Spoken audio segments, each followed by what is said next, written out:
الحمد لله وكفى وسلام على عباده الذين اصطفى أما بعد. اللہ تعالی نے قرآن کریم میں یہ بات ارشاد فرمائی کہ اس نے بنیادی طور پر پانی کو اس لیے نازل کیا تاکہ وہ لوگوں کو پاک کرے.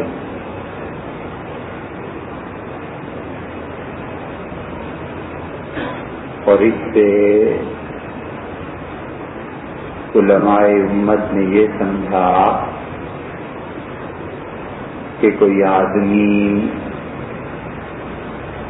پاک ہونے کی نیت کرے یا نہ کرے، اگر وہ پانی کا استعمال شرعی قاعدے کے مطابق کر لے گا تو وہ پاک ہو جائے گا.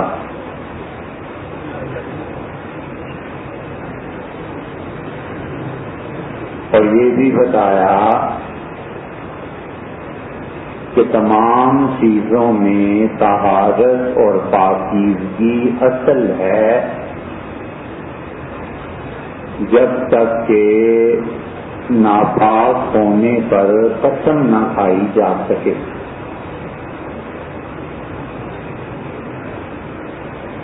ایک آدمی کے پاس پانی کا ذخیرہ ہے، گھر میں بالٹی میں پانی ہے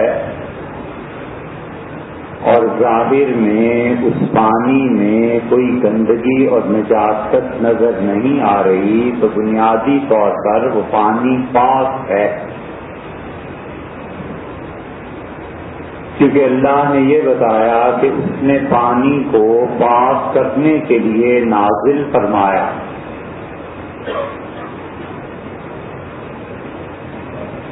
اور ایسے ہی اگر پانی میں ناپاک پانی اتنا مل جائے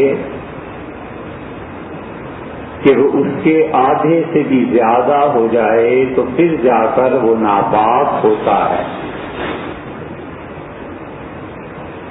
پانی کا ٹب تھا اور کسی شخص نے اس میں شراب کا ایک قطرہ ڈال دیا تو اب وہ پانی ناپاک ہو گیا. لیکن ایک آدمی نہاتا ہے اور اسے پتا ہے کہ جو پانی میرے جسم پر بہ رہا ہے اور نہا رہا ہوں تو یہ پانی کے چھینٹے اڑ کر اس بالٹی یا ٹب میں پڑتے ہیں، تو اب وہ ٹب یا بالٹی میں جو پانی ہے وہ اس وقت تک ناپاک نہیں ہوتا جب تک کہ آدھا پانی اس میں نہ پڑ جائے. مثلا اس نے نہایا اور چھینٹے اتنے اڑے جسم سے کہ پوری بالٹی میں سے آدھی بالٹی اس کے جسم کے پانی کی ہو گئی، تو تب جا کر وہ پانی ناپاک ہوگا. اگر فتویٰ اس سے کم پر دے دیا جائے تو لوگ مشقت اور تکلیف میں پڑ جائیں گے، اور اس لیے علماء کہتے ہیں کہ پانی اس ناپاک چھینٹوں سے، اور ناپاک بھی وہ جو جسم کو دھونے کے لیے پانی استعمال ہوا، اس سے ناپاک نہیں ہوتے. اور لوگ عام طور پہ وسوسوں کا شکار ہو جاتے ہیں، بڑی دقت پیش آتی ہے کہ اب میں نہایا ہوں اور یہ چھینٹے اس پانی میں چلے گئے تو بھئی وہ پانی پاک ہے، اس لیے کہ غلبے کا اعتبار ہے. غلبہ جو چیز غالب ہے وہ بالٹی میں پڑا ہوا پاک پانی ہے. اسی لیے شریعت یہ بتاتی ہے کہ لوگوں کو اس چیز میں وسعت دی گئی کہ وہ پانی کا استعمال کریں. اور نبی کریم صلی اللہ علیہ وسلم بار بار لوگوں سے پاکیزگی اور طہارت کا جو فرماتے تھے تو اس کی بنیادی وجہ یہی ہے کہ اللہ نے کہا کہ وہ خود بھی پاک ہے اور پاک رہنے والوں کو پسند کرتا ہے. قرآن میں آیا ہے کہ واللہ یحب المتطہرین، اور یقیناً اللہ ان لوگوں کو بہت پسند کرتا ہے جو بہت پاک رہتے ہیں. تو اس پاکیزگی کے کچھ مسائل ہیں جو رسول اللہ صلی اللہ علیہ وسلم نے بتائے اور زندگی کا طریقہ بتایا، اور اسی لیے ان مسائل کو سمجھنا چاہیے اور چھوٹوں کو سکھانا چاہیے، تعلیم دینی چاہیے، تاکہ لوگوں کی زندگی آسان ہو اور دشواری کا سامنا نہ کرنا پڑے. حضور صلی اللہ علیہ وسلم طہارت کے مسائل لوگوں کو سکھاتے تھے، اور مدینہ منورہ میں یہودیوں نے سیدنا عمر رضی اللہ عنہ سے کہا کہ یہ تمہارا نبی بھی عجیب آدمی ہے، تمہیں سارے مسائل سکھاتا ہے حتیٰ کہ پاک اور ناپاک ہونے کے بھی.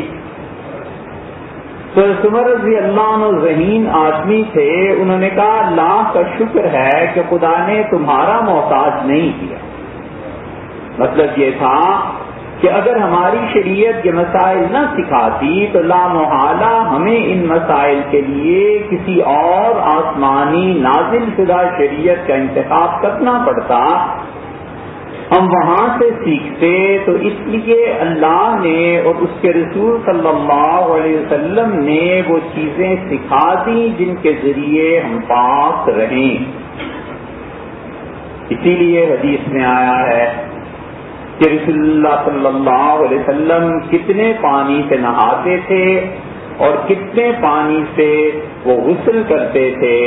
اور مسلم وغیرہ کی یہ جو صحائح ستہ ہیں، حدیث کی 6 بڑی کتابیں، ان کتابوں میں یہ آتا ہے اور صحیح احادیث میں آیا ہے کہ رسول اللہ صلی اللہ علیہ وسلم کے نہانے کے متعلق ام المومنین حضرت عائشہ رضی اللہ عنہا سے دریافت کیا گیا تو انہوں نے کہا میں اور رسول اللہ صلی اللہ علیہ وسلم ایک ہی وقت میں ایک ہی برتن سے نہاتے تھے، اور میرے اور ان کے درمیان پانی کا برتن بھرا رہتا تھا، اور آپ فرماتے تھے کہ چھوڑ دو پانی کچھ میرے لیے، اور کبھی کبھی میں کہتی تھی کہ اللہ کے رسول میرے لیے تھوڑا سا پانی باقی رہنے. اسی حدیث سے استنباط کیا ہے فقہاء نے، اور وہ کہتے ہیں کہ جب نکاح ہو جائے تو عورت اور مرد دونوں کے لیے سر کی چوٹی سے لے کے پاؤں کے ناخن تک ایک دوسرے کو دیکھنا جائز ہے اور چھونا بھی جائز ہے. اور وہ اسی حدیث سے حنفی فقہاء دلیل دیتے ہیں کہ رسول اللہ صلی اللہ علیہ وسلم اور میں ایک ہی برتن کے پانی سے غسل کیا کرتے تھے.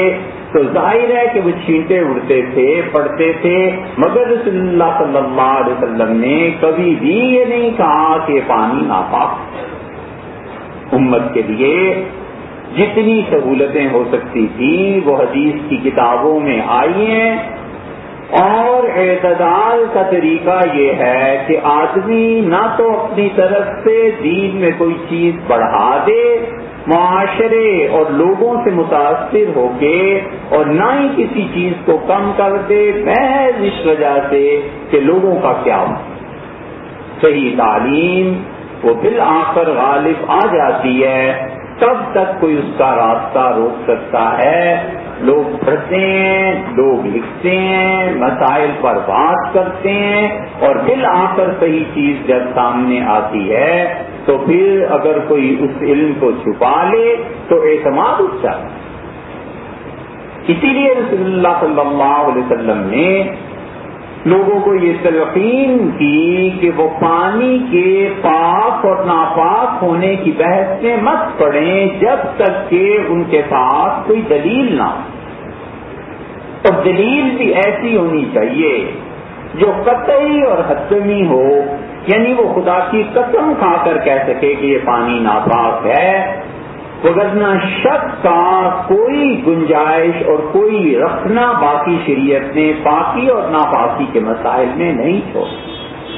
اور اسی لیے دارقطنی کی روایت میں آتا ہے، پچھلے جمعے کو کچھ مسائل ذکر کیے تھے، ان میں سے کچھ چیزیں دہرانی ہیں تاکہ جنہوں نے نہیں سنا اسے سن لیں کہ رسول اللہ صلی اللہ علیہ وسلم نے بار بار یہ بات لوگوں سے کہی کہ اگر کوئی آدمی وضو کرے اور اس کے آغاز میں بسم اللہ نہ پڑھے تو وضو سے صرف جسم کے وہ اعضاء پاک ہوں گے جن کو اس نے پاک کیا، اور اگر وہ بسم اللہ بھی پڑھ لے گا تو پھر اس کا سارا جسم پاک ہو جائے۔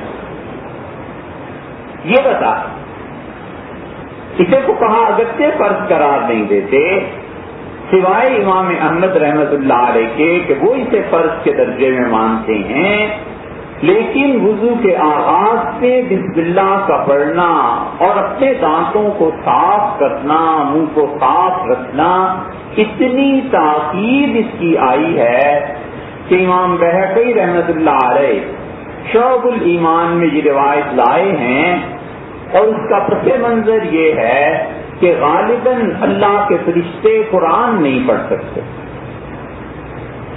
ممکن ہے کسی جگہ آیا ہو، لیکن ہمیں تلاش کے باوجود کوئی ایسی روایت نہیں ملی کہ سوائے جبریل امین کے کوئی قرآن پڑھ سکے۔ اور قرآن سننے کا فرشتوں کو بے حد شوق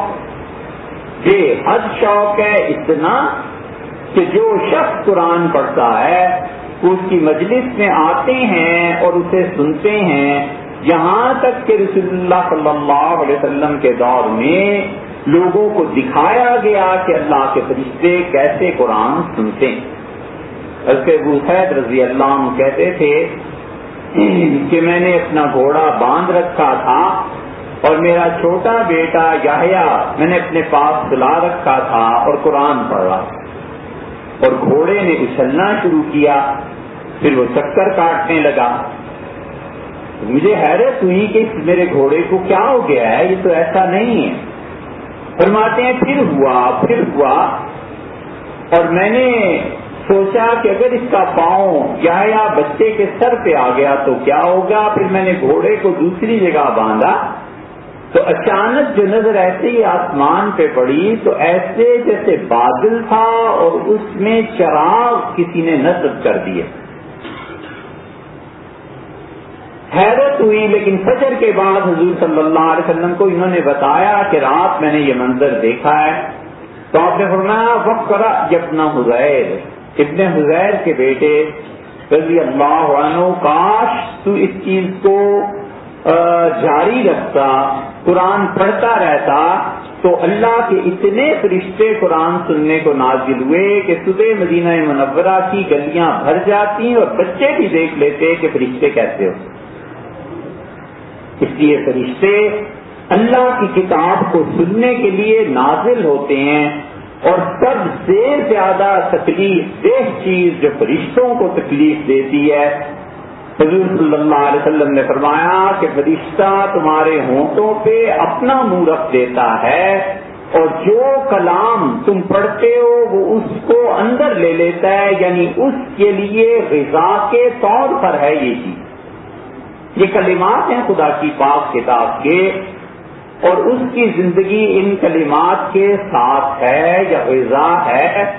اور رسول اللہ صلی اللہ علیہ وسلم نے بتایا کہ اللہ کے فرشتوں کے لیے سب سے زیادہ تکلیف دہ چیز یہ ہوتی ہے کہ وہ کسی کے ہونٹوں پہ اپنے ہونٹ رکھ دیں اور اس کے دانتوں میں خوراک کا کوئی ذرہ رہ جائے جس کی وجہ سے بو پیدا ہو۔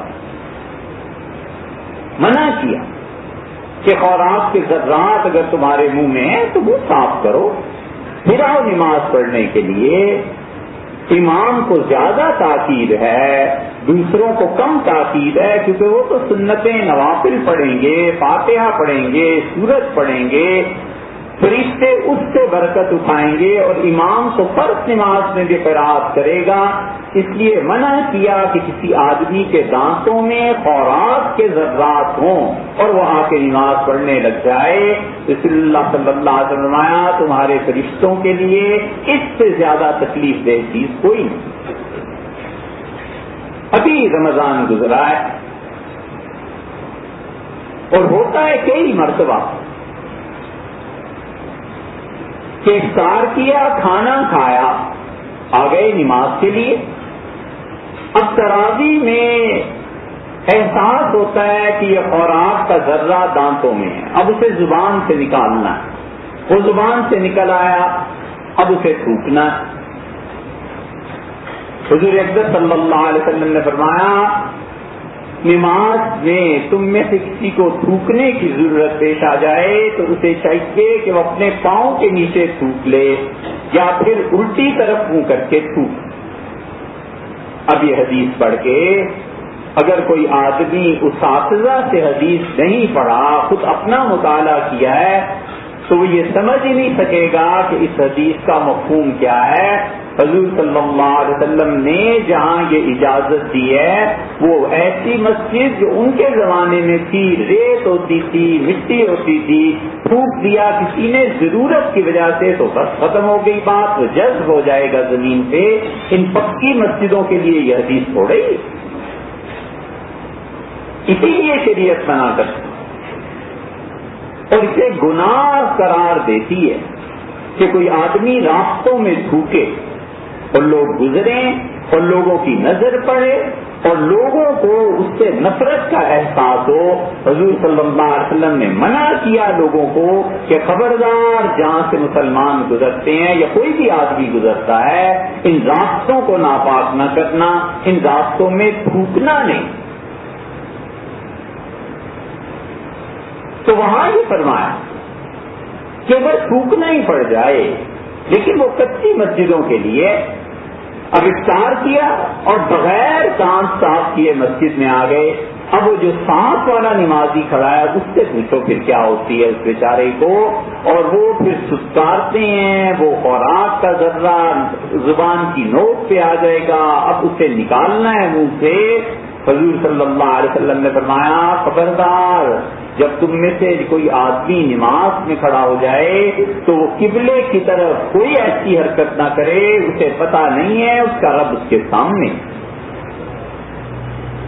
اللہ کسی ایک جگہ میں قید نہیں، لیکن ادب اور احترام نماز میں یہ سکھایا کہ تذکارے نہیں، اور اس سے بھی پہلے یہ سکھایا کہ دیکھو دانت صاف کر کے آؤ. اگر خوراک کے ذرات دانتوں میں ہیں اللہ کے فرشتوں کو اس سے تکلیف پہنچے گی. اب وہ فرض واجب تو ہے نہیں، لیکن یہ کہ نماز کے آداب کے خلاف ہوتا ہے. اسی لیے فقہا لکھتے ہیں کہ جس میں جو غیر ضروری ناپاک بال ہیں حضور صلی اللہ علیہ وسلم نے وقت لنا 40 یومن، حضور صلی اللہ علیہ وسلم فرماتے تھے 40 دن کے اندر اندر تم اپنے جسم کو صاف کر لو. اس کا مطلب یہ ہوا کہ 40 دن گزر گئے تو اب جو 41واں دن آ رہا ہے اس دن اس کی نماز مکروہ ہو گئی.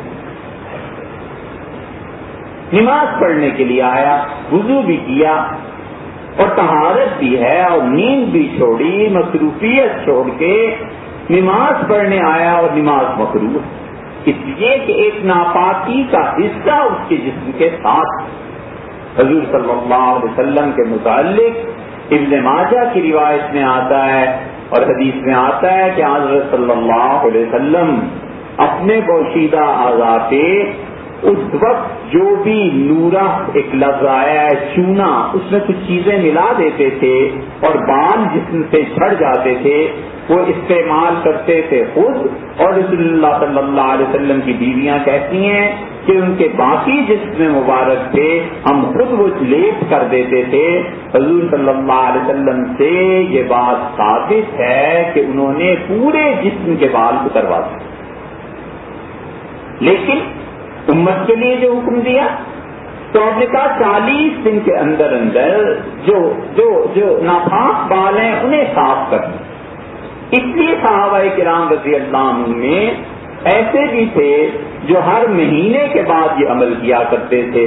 عبداللہ ابن عمر رضی اللہ عنہ سے پوچھا گیا تو انہوں نے کہا کہ حضور صلی اللہ علیہ وسلم تو ہر ہفتے ایسے کرتے تھے لیکن میں ہر مہینے ایسے کر لیتا ہوں کیونکہ ہمیں 40 دن کے لیے اجازت دی گئی. ایک اور صحابی عبداللہ ابن مسعود رضی اللہ عنہ سے پوچھا گیا تو انہوں نے کہا میں تو اس طریقے پہ عمل کرتا ہوں جو رسول اللہ صلی اللہ علیہ وسلم کا طریقہ تھا، یعنی ہر ہفتے اپنے جسم کو پاک کر لیتا ہوں. اب یہ مسائل ایسے ہیں جن کا انسان کی روزمرہ کی زندگی سے تعلق، ان کو سیکھنا چاہیے کیونکہ عبادت جس نے کرنی ہے تو کرنی ہے. ایسے نہ ہو کہ اس کی عبادت سے کوئی نقص باقی رہ جائے. یہ طہارت اور پاکیزگی جب اللہ کے لیے کرنی ہے تو یقیناً اس پہ اللہ کے ہاں ثواب ہے اور یقیناً اللہ کے ہاں اس پہ اجر ہے کیونکہ اس نے اپنے آپ کو اللہ کے لیے پاک. ایسے ہی نماز ہے. نماز کے متعلق فقہا نے جو چیزیں لکھی ہیں اور رسول اللہ صلی اللہ علیہ وسلم جو نماز پڑھتے تھے پڑھاتے تھے اسی کے متعلق فقہا کہتے ہیں کہ امام کو حضور صلی اللہ علیہ وسلم رکوع اور سجدے کی تسبیحات جو تھیں وہ اتنی مرتبہ پڑھتے تھے کہ ہم میں سے کوئی آدمی بڑے اطمینان سے ان کے پیچھے 3 مرتبہ تسبیح پڑھ سکتا ہے. اسی لیے فقہا کہتے ہیں کہ امام کو چاہیے وہ 5 مرتبہ پڑھے تاکہ مقتدی یا جو بھی آدمی نماز میں آ رہا ہے وہ نماز میں مل جائے اور اس کے ساتھ ساتھ اس انسان کو اطمینان سے خدا کی تسبیح کرنے کا موقع ملے. ایک اور مسئلہ وہ بھی طہارت کے متعلق ہے اور غفلت ہو جاتی ہے اس میں. شامی میں فقہا نے بہت سے مسائل کے متعلق لکھا ہے کہ لوگوں میں بہت زیادہ اس سے غفلت پائی جاتی ہے اور وہ ان کے زمانے کی بات تھی جب مدارس اسکول جتنے بھی تھے ان میں ابتدائی طور پر دینی نصاب پڑھاتے تھے. وہ 40-50 صفحے کی کتاب نہیں ہوتی تھی. وہ بنیادی طور پہ جو بھی اس زمانے میں انجینئر طبیب ڈاکٹر کوئی بھی بنتا تھا اس کے لیے ایک نصاب الگ سے ہوتا تھا کہ دین میں یہ بنیادی چیزیں ہیں بس آپ سے پڑھ لیجئے. کیا تھا؟ طہارت تھی، نماز تھی، روزے کے مسائل اور زکات کے، بس اتنا ہی تھا. وہ کہتے تھے مفتی تھوڑے ہی تمہیں بنانا ہے، بس وہ مسئلے سیکھ لو جو تمہیں روزمرہ کی زندگی میں پیش آئے. کہا نے لکھا ہے کہ کسی آدمی پر غسل واجب ہو گیا اور اس نے نہانا ہے تو یہ اطمینان حاصل کرنا ضروری ہے کہ جس گندگی اور نجاست کے جسم سے نکلنے کی وجہ سے غسل واجب ہوا ہے وہ آخری قطرہ تک جسم سے نکل جائے. ایک آدمی غسل کے لیے اٹھا اور غسل اسی لیے فوراً کرنا ضروری نہیں. ایک طبیعت ہے ایک آدمی جلدی کرتا ہے نہا لیتا ہے اس کی مرضی، لیکن کوئی ضروری نہیں ہے کہ ایک آدمی فوراً ہی غسل کر لے. حضور صلی اللہ علیہ وسلم کے متعلق صحابہ رضی اللہ عنہ میں بات ہوئی اور ابو ہریرہ رضی اللہ عنہ کہتے تھے میں نے عمر رضی اللہ عنہ کو بتایا کہ عمر رسول اللہ صلی اللہ علیہ وسلم ہاتھ اور کلی کر لیتے ہیں اور ہاتھ دھو لیتے ہیں اور اس حالت میں کہ انہوں نے نہانا ہوتا ہے وہ کھانا بھی کھاتے ہیں پانی بھی پیتے. عمر رضی اللہ عنہ کو بڑا تعجب ہوا اور ابو ہریرہ رضی اللہ عنہ کہتے ہیں کہ ایک مرتبہ مجھے پتا تھا اور میں گیا اور عمر رضی اللہ عنہ کو پکڑ کے لے آیا اور میں نے کہا عمر آؤ اور دیکھو. تو انہوں نے حضور صلی اللہ علیہ وسلم سے پوچھا کہ اللہ کے رسول کیا آپ نے نہانا ہے؟ تو آپ نے فرمایا ہاں. تو انہوں نے کہا پھر آپ کھانا کھا رہے ہیں؟ تو آپ نے فرمایا کوئی حرج نہیں، جب تم اپنے ہاتھ اور منہ کو پاک کر لو تو فوری طور پر نہانا اسی لیے فقہا کہتے ہیں فرض نہیں ہے حتیٰ کہ پہلی نماز جو اس کے بعد ہے وقت آ جائے تو اب نہانا اس کے لیے ضروری ہو. اور وہ کہتے ہیں کہ کوئی آدمی فوری طور پہ اٹھ کے نہاتا ہے، اس کی مرضی ہے، اس کی طبیعت ہے، کوئی منع نہیں ہے، لیکن کوئی 2-4 گھنٹے سو جاتا ہے پھر اٹھ کے نہاتا ہے تو کوئی اس کو تانا نہیں دے سکتا کہ تم نے ناپاکی کی حالت میں نیند. جس گندگی کی وجہ سے غسل واجب ہوا اس کا آخری قطرہ تک جسم سے نکل جائے، وگرنہ جلدی سے اٹھا اور پانی ڈالا اور نہا لیا، نہانے کے بعد اب پھر یہی چیز جسم سے نکل رہی ہے تو دوبارہ غسل کرنا پڑے گا، ناپاک رہے گا، نماز نہیں ہوگی. فقہا نے 3 صورتیں اس کی لکھی ہیں. وہ کہتے ہیں ایک صورت تو یہ ہے کہ اس کے نہانے اور اس عمل کے دوران 2-4 گھنٹے کا وقفہ ہو. عام طور پہ انسانی جسم میں اتنی دیر چیزیں ٹھہرتی. دوسری صورت وہ کہتے ہیں کہ وہ پیشاب کر لے ایک بار، تو اس کا مطلب ہے یہ سارا ٹریک اور نالی اس کی صاف ہو گئی، ٹھیک ہو گیا، چاہے 5 منٹ کر لے، 1 منٹ کے بعد کر لے، جتنا بھی ہے وقفہ. اور تیسری صورت وہ کہتے ہیں کہ ان کا تجربہ ہے، حدیث میں نہیں آیا. اب اگر ڈاکٹرز لوگ بتائیں کہ ان کا تجربہ مختلف ہے تو مختلف صحیح. اس زمانے میں اطباء اور حکیم لوگ یہ کہتے تھے کہ کوئی آدمی 40 قدم مسلسل چل لے تو جسم سے یہ ساری ناپاکی نکل جاتی ہے.